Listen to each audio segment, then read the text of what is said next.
Shalom. Prenez une profonde inspiration. Sentez-vous ce poids sur votre cœur?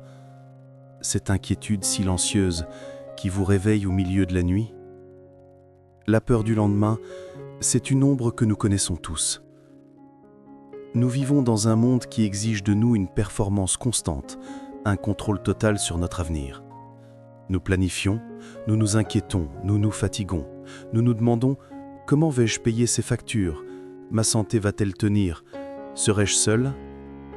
Et si je n'y arrive pas ?» L'anxiété est le bruit assourdissant de notre époque. Mais aujourd'hui, je veux vous inviter à faire taire ce bruit, ne serait-ce que pour un instant. Je veux vous transporter sur une colline verdoyante, il y a 2000 ans. Fermez les yeux et imaginez. L'air est doux. Le soleil de Galilée réchauffe votre visage. Une foule est assise sur l'herbe, des gens ordinaires avec des inquiétudes ordinaires. Des pêcheurs, des mères de famille, des artisans. Des gens qui luttent, tout comme vous et moi. Au milieu d'eux se tient Jésus. Il regarde cette foule et son regard pénètre au-delà des apparences. Il voit les cœurs fatigués, les esprits agités par les soucis de la vie. Il ne les juge pas. Il les comprend. Et alors, il commence à parler et sa voix est comme un baume sur une blessure ouverte. Dans l'évangile de Matthieu, au chapitre 6, verset 25, il dit « C'est pourquoi je vous dis, ne vous inquiétez pas pour votre vie de ce que vous mangerez, ni pour votre corps de quoi vous serez vêtu. » Pouvez-vous imaginer le silence qui a dû suivre ces mots? Dans un monde où la nourriture et le vêtement étaient une lutte quotidienne, ces paroles étaient radicales. Jésus lève alors les yeux vers le ciel. Regardez les oiseaux du ciel, ils ne sèment ni ne moissonnent, ils n'amassent rien dans des greniers, et votre Père céleste les nourrit. Ne valez-vous pas beaucoup plus qu'eux? Sentez la profondeur de cette question. Il ne dit pas que les oiseaux sont paresseux, ils travaillent, mais ils ne s'inquiètent pas. Ils vivent dans la provision quotidienne de Dieu. Jésus nous demande de regarder la création comme une prophétie vivante de la fidélité de Dieu. Ces oiseaux sont la preuve flottante que Dieu n'abandonne pas ce qu'il a créé. Et vous, qui êtes faits à son image, valez infiniment plus. Puis, son regard se pose sur le sol. Considérez comment croissent les lys des champs. Ils ne travaillent ni ne filent. Cependant, je vous dis que Salomon même, dans toute sa gloire, n'a pas été vêtu comme l'un d'eux. Ces fleurs sauvages, d'une beauté éphémère, sont habillées par Dieu d'une gloire qu'aucun roi ne peut acheter. Le message est clair, vibrant, prophétique. Si Dieu accorde une telle attention aux éléments les plus simples de sa création, comment pourrait-il vous oublier? L'anxiété est un mensonge qui nous dit que nous sommes seuls et que tout dépend de nous. La foi est la vérité qui nous rappelle que nous avons un Père qui voit, qui sait et qui prend soin. Cette parole n'est pas une simple philosophie, c'est une invitation à déplacer notre confiance. Votre anxiété ne peut pas ajouter une seule heure à votre vie, dit Jésus, mais elle peut voler la paix de l'heure présente. C'est facile à entendre, n'est-ce pas? Ne vous inquiétez pas, nous l'avons lu 100 fois. Mais pourquoi nos cœurs sont-ils encore si lourds? Parce que l'instruction de Jésus n'est pas une suggestion douce, c'est un champ de bataille spirituel. Le véritable défi n'est pas de comprendre pourquoi nous ne devrions pas nous inquiéter, Jésus l'a rendu clair, notre Père nous aime. Le véritable défi est de savoir comment arrêter. L'anxiété est une tempête, elle ne frappe pas à la porte, elle défonce nos défenses. Elle commence par un murmure. Et si le médecin annonce une mauvaise nouvelle? Et si je ne trouve jamais de travail? Et si cette douleur dans mon cœur ne guérit jamais? Le lendemain devient un géant, un Goliath qui se moque de notre foi. Cette lutte est aussi ancienne que l'humanité. Regardons les enfants d'Israël dans le désert. Dieu leur a donné la manne, un miracle tombé du ciel. Mais il y avait une règle. Ne recueillez que ce dont vous avez besoin pour aujourd'hui. Exode 16. C'était une leçon de confiance quotidienne. Dieu leur enseignait à dépendre de sa provision pour le jour présent. Qu'est-ce que l'anxiété? Sinon, essayez de stocker la manne pour demain. C'est le désir humain de contrôler l'avenir, un avenir que Dieu seul détient.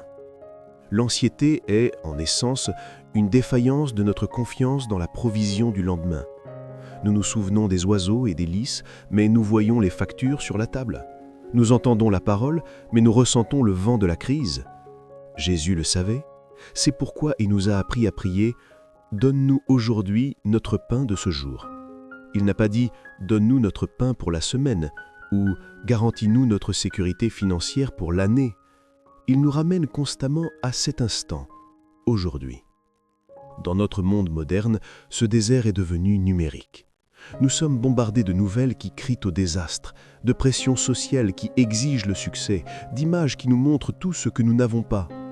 L'anxiété est devenue la musique de fond de nos vies. La lutte spirituelle consiste à changer de fréquence, à éteindre le bruit du monde pour écouter la promesse du ciel. Ce n'est pas un combat facile. C'est un feu, c'est une montagne à gravir chaque matin, c'est choisir activement de déposer nos fardeaux aux pieds de Jésus encore et encore, parfois minute après minute. C'est refuser de laisser la peur de demain voler la grâce d'aujourd'hui. Abandonner l'anxiété n'est pas de la négligence, c'est un acte de foi radical. C'est une déclaration audacieuse que même si le vent souffle, même si la mer est déchaînée, notre ancre est jetée en celui qui a déjà vaincu le monde. Alors comment ce miracle se produit-il? Comment passons-nous de la tempête de l'anxiété au calme de la confiance? Le tournant ne se trouve pas dans un changement soudain de vos circonstances, mais dans un changement radical de votre perspective. Le miracle, c'est la paix. Ce n'est pas la paix que le monde donne, l'absence de conflit ou de problème, c'est la paix que Jésus donne. Une paix qui descend au milieu de votre chaos. L'apôtre Paul, écrivant depuis une prison, un lieu où l'anxiété pour le lendemain devait être reine, nous donne la clé. Dans Philippiens, chapitre 4, versets 6 et 7, il écrit « Ne vous inquiétez de rien, mais en toute chose faites connaître vos besoins à Dieu par des prières et des supplications avec des actions de grâce. » Voyez-vous l'action ici? Ce n'est pas passif. C'est un échange divin. Vous prenez votre anxiété, vos peurs, vos listes de « et si » et vous les présentez à Dieu. Mais vous ne vous contentez pas de les jeter à ses pieds. Vous les échangez par des actions de grâce. Vous commencez à remercier Dieu, non pas pour le problème, mais malgré le problème. Vous le remerciez pour qui il est, votre protecteur, votre pourvoyeur, votre paix. Et quel est le résultat de cet échange? Paul continue « Et la paix de Dieu, qui surpasse toute intelligence, gardera vos cœurs et vos pensées en Jésus-Christ. » Voilà là où le miracle opère. La paix de Dieu. Une paix qui n'a aucun sens logique. Vous devriez être en train de paniquer, mais vous êtes calme. Vous devriez être brisé, mais vous tenez bon. Vous devriez vous effondrer, mais quelque chose vous soutient. Cette paix, dit Paul, agit comme un gardien. Elle se tient comme un soldat céleste à la porte de votre cœur et de votre esprit, empêchant l'anxiété d'entrer et de voler votre héritage. Dieu n'a jamais promis un lendemain sans épreuve. Il a promis qu'il serait avec nous dans chaque épreuve du lendemain. Il a promis que sa grâce serait suffisante. L'anxiété est le résultat de nos tentatives de porter le fardeau de demain avec la force d'aujourd'hui. Mais Dieu ne nous donne la force que pour un jour à la fois. Le miracle de « ne vous inquiétez pas » est la réalisation que vous n'avez pas à tout contrôler parce que vous connaissez celui qui contrôle tout. C'est le soulagement de savoir que votre vie n'est pas entre les mains du hasard, mais entre les mains d'un Père aimant. Permettez à cette paix de commencer son œuvre en vous, maintenant même.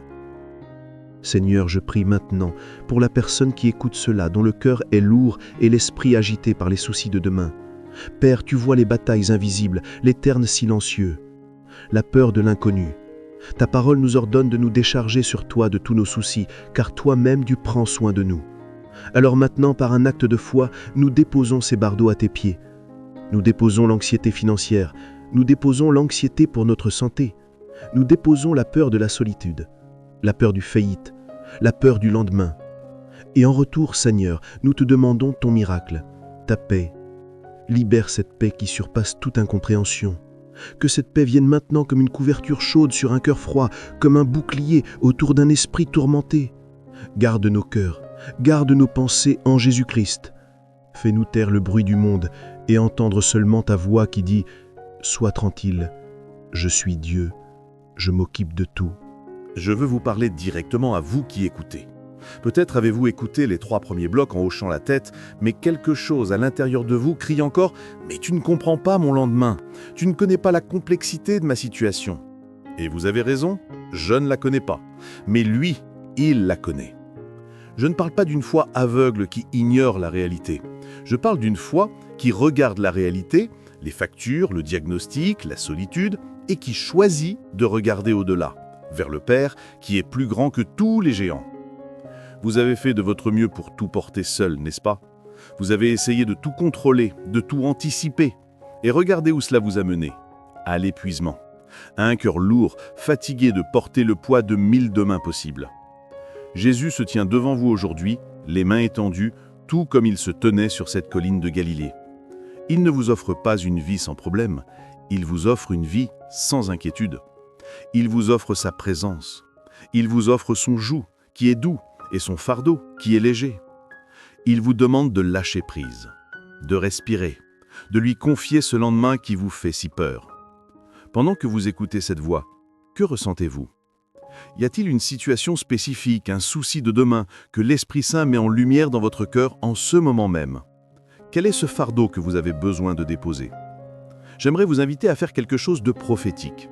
Si vous le pouvez, écrivez dans les commentaires ci-dessous le fardeau que vous choisissez de remettre à Dieu aujourd'hui. Vous n'avez pas besoin de donner de détails. Écrivez simplement « Je remets ma santé »,« Je remets mes finances »,« Je remets ma famille » ou simplement « Je lâche prise ». En le déclarant, vous faites un pas de foi. Vous déplacez le problème de vos épaules vers les siennes. Laissez-nous, en tant que communauté, prier les uns pour les autres dans ces commentaires. Dieu veut vous donner la grâce pour aujourd'hui. Il vous donnera la grâce pour demain. N'essayez pas de vivre la grâce de demain avec la force d'hier.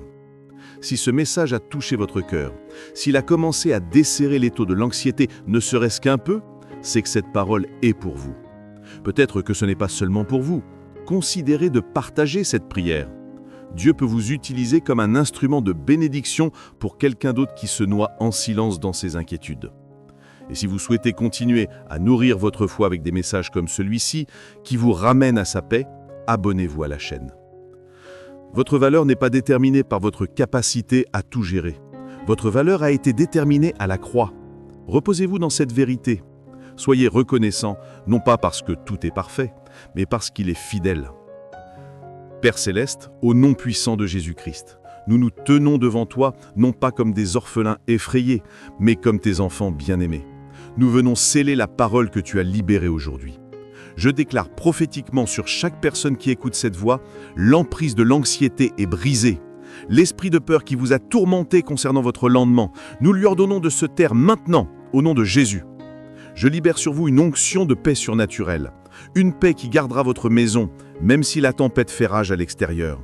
Une paix qui gardera votre esprit, même lorsque les nouvelles sont mauvaises. Une paix qui gardera votre cœur, même lorsqu'il est tenté de douter. Vous n'êtes pas seul dans ce combat. L'Éternel, votre berger, marche avec vous. Il ne vous laissera pas manquer le nécessaire. Il restaure votre âme. Même lorsque vous marchez dans la vallée de l'ombre de la mort, la vallée de l'incertitude, la vallée du diagnostic effrayant, la vallée de la perte financière, vous n'y craindrez aucun mal parce qu'il est avec vous. Je prophétise que le lendemain qui vous apparaissait comme un ennemi devient maintenant votre allié, car c'est un jour que l'Éternel a fait, un jour rempli de sa miséricorde et de sa fidélité nouvelle. Il a déjà tracé le chemin, il a déjà préparé la provision, il a déjà aligné les bonnes personnes. Votre travail n'est pas de vous inquiéter, votre travail est de marcher dans la confiance. Tout comme Dieu nourrit les oiseaux du ciel, il nourrira vos rêves. Tout comme il habille les lys des champs, il vous couvrira de sa grâce et de sa faveur. Vous êtes d'une bien plus grande valeur. Recevez la libération de la prison du Essie. Recevez la liberté de vivre pleinement aujourd'hui. L'anxiété ne volera plus votre joie. La peur ne dictera plus vos décisions. Vous marcherez par la foi et non pas par la vue des circonstances. Le Dieu qui vous a soutenu hier vous soutiendra aujourd'hui et il vous portera demain. Au nom de Jésus, Amen. Que le Seigneur te bénisse et te garde, et que rien ne te fasse abandonner la promesse.